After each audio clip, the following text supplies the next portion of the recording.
మాజీ మంత్రి అయ్యా బాలినేని శ్రీనివాసరెడ్డి జగన్మోహన్ రెడ్డి గారి ఆస్తుల మీద తర్వాత విచారణ జరుపుద్ది కానీ ముందు మీరు ఒంగోలు సిటీలో లేకపోతే ఒంగోలు ఆ ఏరియాలో చెరువులు ఆక్రమించి స్థలాలు లాక్కొని అలాగే స్టాంప్ పేపర్లు కుంభకోణం మీ మీద ఉంది. ఈ స్టాంప్ పేపర్ల కుంభకోణం నిజాయితీగా చంద్రబాబు నాయుడు గారు దీనిని తేల్చాలని అక్కడ లోకల్‌లో ఉన్న తెలుగుదేశం నాయకులు కోరుతా ఉంటే, రూ.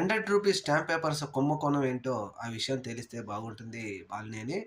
జగన్మోహన్ రెడ్డి గారి మీద, జగన్మోహన్ రెడ్డి గారి ఆయన పార్టీ మీద వ్యాఖ్యలు చేసేంత దమ్ము, ధైర్యం లేదు.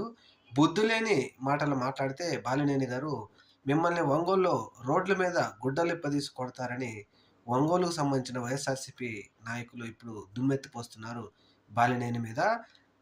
తల్లి పాలు తాగి రొమ్ము గుద్దే రకం బాలినేని అంటున్నారు.